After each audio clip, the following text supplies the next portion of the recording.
ब्रजमंडल बह करके यमुना जी में लगा कि नहीं? इंद्र के गणों ने कहा सरकार उस वृंदावन में तो धूल उड़ रही है, तुम इतना हमने बारिश किया पर वो पानी कहाँ गया? तो जैसे बोले धूल उड़ रही है तो इंद्र को अपनी गलती का एहसास हुआ, मैंने ये क्या कर दिया। जब मेरे गोविंद मथुरा में थे तो वह समय तो मैं भी गया था और मैंने भी बंधन किया था, पर आज इतनी बड़ी गलती, इतनी बड़ी भूल कैसे हो गई।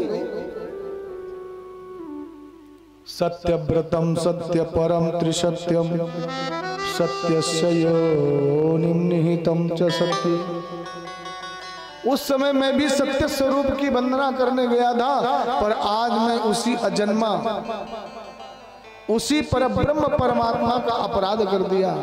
सज्जनों, इंद्रदेव ने उसी समय अपने ऐरावत पे बैठा और इस भूमंडल में आए, और जहां से ब्रजमंडल की भूमि स्पर्श होती है, जहां से ब्रजमंडल का शुभारंभ होता है, वहीं अपने ऐरावत हाथी से नीचे आए, चरण पादुका उतारी और नंगे पांव दौड़ने लग गया।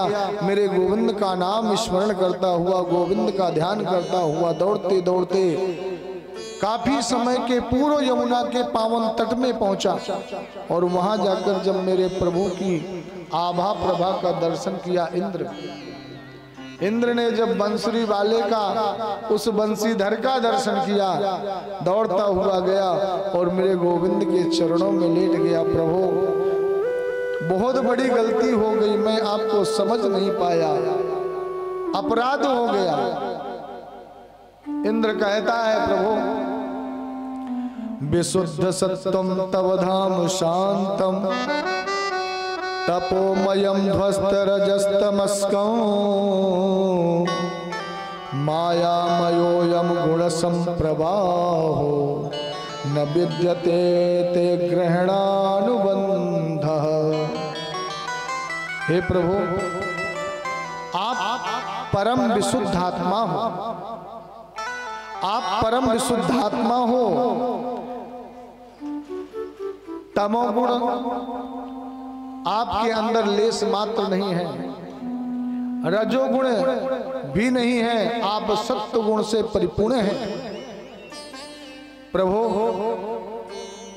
मुझ इंद्र ने आपका बहुत बड़ा अपराध किया, मुझे क्षमा करें। यदि मेरी गलती क्षम्य है तो क्षमा करें अथवा मुझे दंड दें। प्रभु, पिता गुरुस्त्वं जगदे पिता गुरुस्त्वं जगतामधीशो दुरत्ययः कालोपात दंडः हिताय स्वेच्छा तनुभीषमीयसे मानं विधुन्वन् जगदीश मानिना।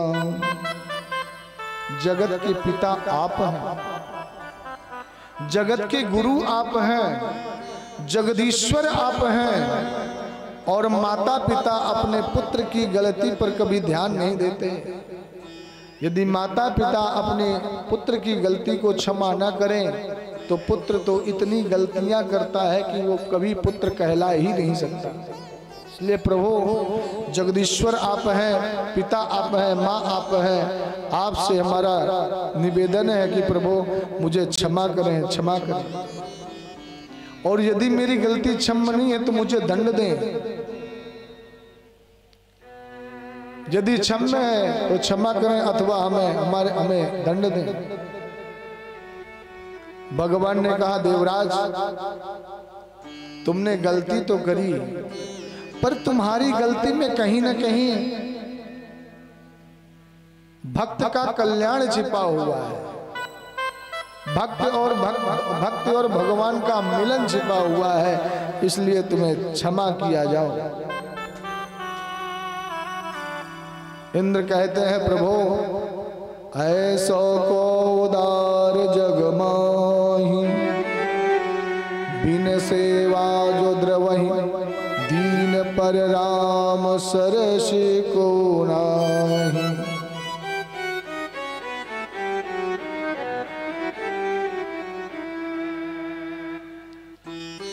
आपके सिवा ऐसा उदार कोई और नहीं हो सकता है।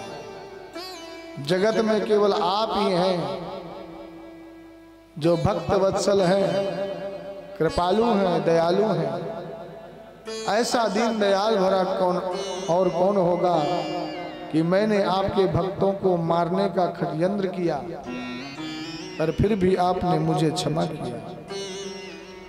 भगवान का तो ये वचन है सज्जनों।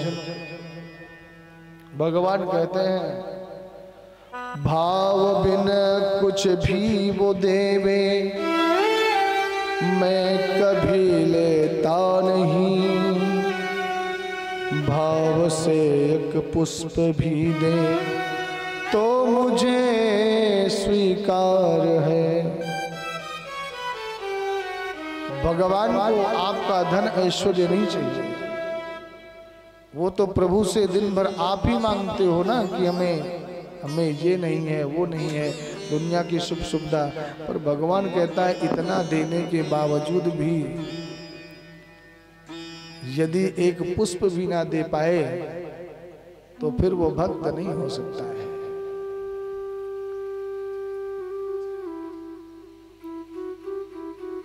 एक सेठ जी थे, सेठ जी बार बार बीमार हो रहे थे। संतों के पास गए, बोले महाराज कुछ ऐसा उपाय करें कि मेरी बीमारी दूर हो जाए। संतों ने कहा सेठ जी कछु दान पुण्य कर लो, इस समय तुम्हारा ग्रह गोचर खराब चल रहा है।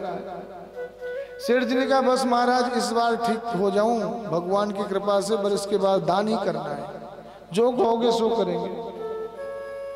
संतों ने कछु कृपा करी और मंत्र पढ़ करके जल दिया, ठीक हो गया। अब ठीक होने के बाद संत दोबारा बोले नहीं। कुछ दिन के बाद फिर बीमार हुआ, फिर दौड़ा, महाराज कृपा करो। संतों ने कहा सेठ जी हमने कहा था ना कि कछु दान पुण्य कर लो, यज्ञ अनुष्ठान कर लो। अरे ब्राह्मणों के द्वारा कछु ना करो तो कोई जापन ही करवाए लो। सेठ जी ने कहा बस सरकार इस बार ठीक कर दो, दोबारा जैसे ठीक हो जाऊंगा सबसे पहले यही करना है। संत जी ने फिर कृपा करी, एक धागा बना करके दिया, मंत्र पढ़ करके इसको धारण कर लो, जल पी लो। ठाकुर जी ने चाहा तो ठीक हो जाएगा। संजोग भर ठाकुर जी कृपा से फिर से सेठ जी ठीक हो गए। अब सेठ जी ने सोचा कि बार बार जब इस बार संत स्वयं गए जब ठीक हो गया कि सेठ जी अब ठीक हो गए हो, कुछ कर लो। हाँ हाँ महाराज बिल्कुल उसी की तैयारी चल रही है, अब तो वही करना है। ठीक है जिस दिन करना तो बता दीजिए। अब संत जी तो चले गए। सेठ जी ने दूसरे दिन सोचा कि चलो जब बार बार लोग कहते हैं तो कुछ कर ही ले। तो सेठ जी ने अपनी तिजोरी का ताला खोला। अच्छा एक समस्या थी, तिजोरी की चाबी यदि कोई खोलना चाहे तो चाबी इन देवियों के पास रहती है। अब यदि पति लोग चाहें भी कि चलो महाराज जी भागवत जी कर रहे हैं कछु दान पुण्य करवा में, तो इनकी विचारों की मजबूरी हो जाती है। कहते हैं महाराज जी मैं जेब में है ही नहीं, जो है भी तो देवी के पास चाबी है और देवी चाबी दे नहीं रही हमको, करें तो करें क्या। वह दिन जैसे तैसे सेठ जी ने चाबी को लेकर के तिजोरी का ताला खोला और दो बढ़िया बढ़िया चांदी के सिक्का निकाले और बोले चलो आज सबसे ज्यादा नाम चल रहा है बालाजी महाराज का, तो चलो बालाजी में दान पहले करके आता हूं, फिर महाराज जी से मिलूंगा। अब मेदीपुर बालाजी का नाम आप सब लोगों ने सुना होगा। कौन कौन जानता है मेदीपुर बालाजी? हाथ उठाओ। और जो हाथ जानता है नहीं उठाएगा समझ लो। कौन कौन जानता है? मेदीपुर बालाजी गए? अब मेदीपुर बालाजी में जो माताएं बंधुजन गए होंगे उन्होंने देखा होगा कि 2 किलोमीटर की लाइन लग जाती है सुबह सुबह से। अब सेठ जी भी सबसे पीछे जाकर के थोड़ी खड़े हुए। अब मई जून का टाइम, इतनी लंबी धूप में, गर्मियों का दिन। अब हाथ में तो सिक्का लिए बांधे चले जा रहे थे कि चलो आज मैं बालाजी को सिक्के चढ़ाऊंगा, सिक्के चढ़ाऊंगा, हे बालाजी मेरे सिक्के स्वीकार करना। अब चलते चलते चलते चलते पूरे 3.5-4 घंटे गर्मियों में पूरा शरीर पसीना पसीना हो गया।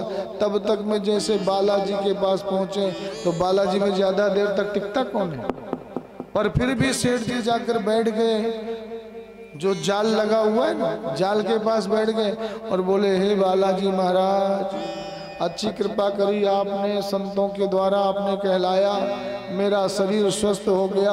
हे बालाजी बाबा, लो मैं आपको ये सिक्के प्रदान करता हूँ, ये चांदी दान करता हूँ, इनको स्वीकार करना।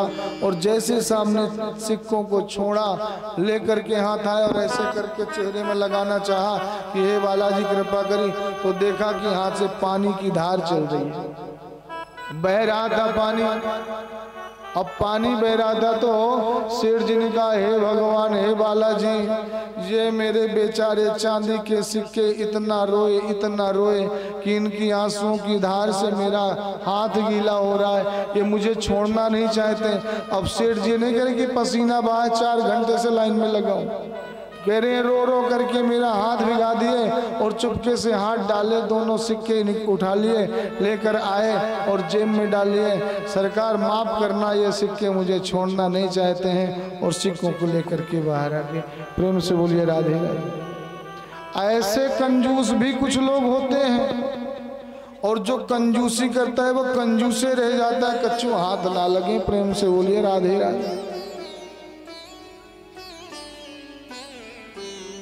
देवराज ने कहता है, प्रभु भला ऐसा उदार और कौन हो सकता है। भगवान तो कहते हैं कि एक पुष्प दे दे यदि कुछ नहीं है, पुष्प दे दे। भगवान का तो यह वचन है कि भक्त हमारे पग धरे, वहां धरूं मैं हाथ,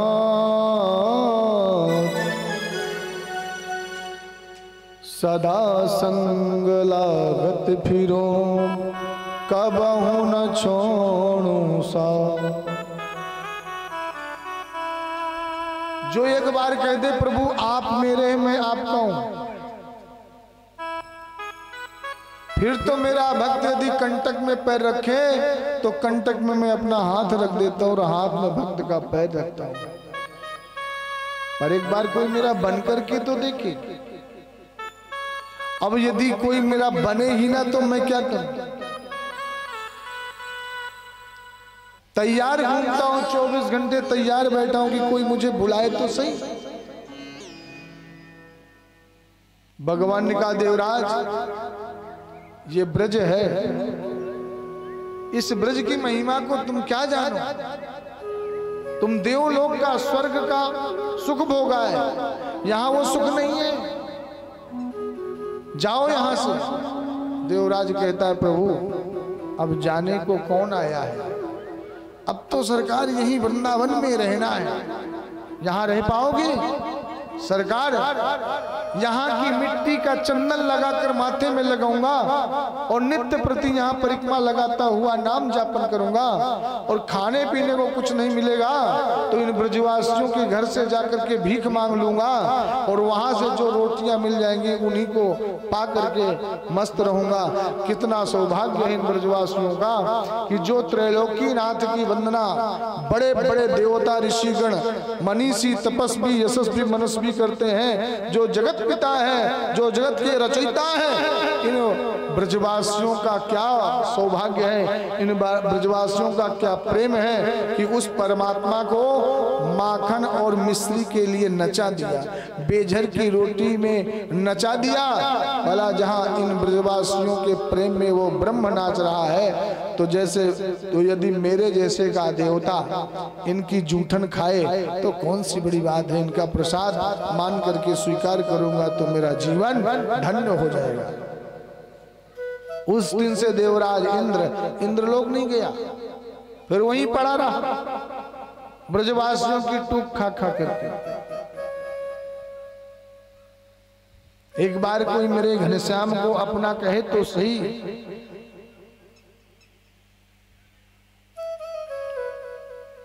अगर श्याम सुंदर का सहारा न होता, सहारा न हो